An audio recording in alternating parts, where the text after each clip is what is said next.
siin Aegviidus, kus me praegu oleme, on siis selline vahva tellimus, kus esmalt on inimesel vaja suvemaja, mida hiljem saaks siis elumajaks ümber ehitada.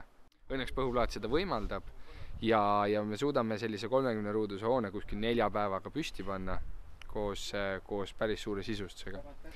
Aga milline see siis välja näeb? Tegelikult olemasolevale Põhuplaadist põrandale paneme järjest Põhuplaatides seinad, paigaldame Põhuplaadid äärtesse ära, mis järel me alles puitkarkassi ehitame ümber selle hoone, mille peale siis tuleb katus oma sarikatega ja siis tuleb OSB, ruberoid ja keskele tuleb siis kolm vaheseina. Veetud on ka kõik kommunikatsioonid, vesi, elekter, isegi ventilatsioon. Et vaatame, kuidas meil läheb. Tänase päevaga proovime selle kuidagi katuse alla saada. Edu meile!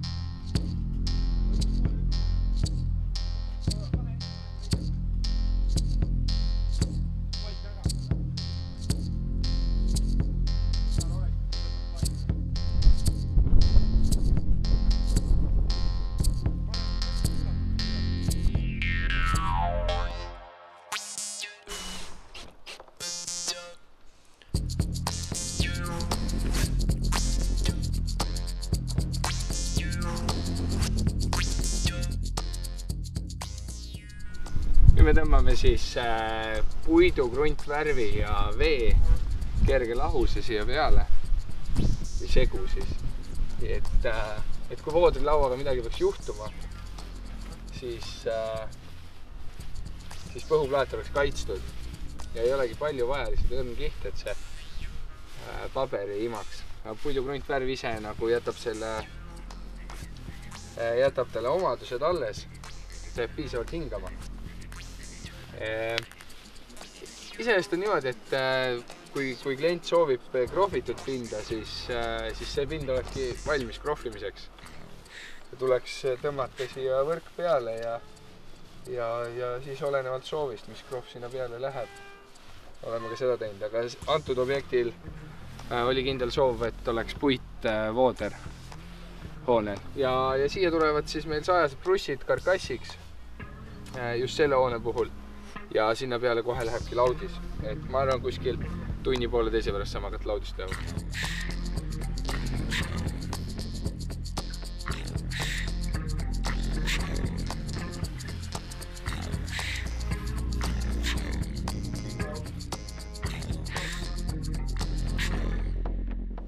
Ja juba 4.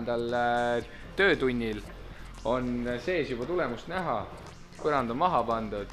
Välisseinad on tegelikult olemas. Väljaspoolt on meil sein ära krunditud. Natukene peab ta juba ilmastikule vastu. Tulevad veel uksed aknad ette.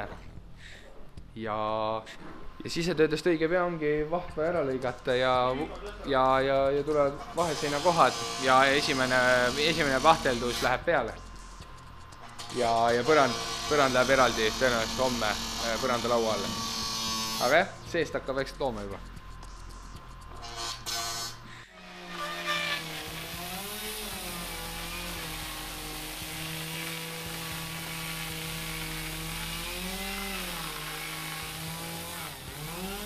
Niimoodi sünnivad aknaaugud. Annad Toivole sae kätte ja õige mõõdu ja aknaauk ongi valmis. Siia tuleb nüüd puitraam ümber ja aken sisse. Siin ei ole midagi. Selliseid auke tuleb veel 3 tükki või veel 2, kokku 3. Ja on korras.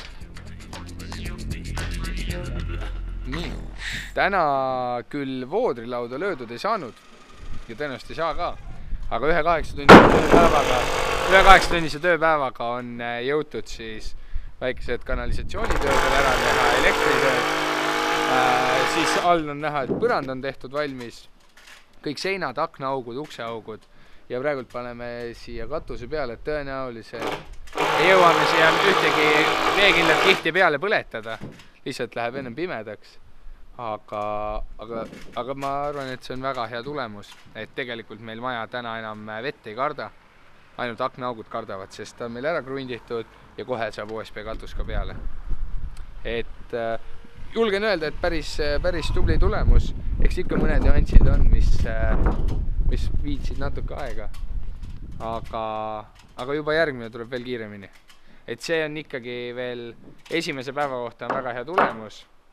Eks me näe, mis 3. päevaks saab. Eesmärk on 3 päevaga see maja lõplikult valmis saada. Eks me näe.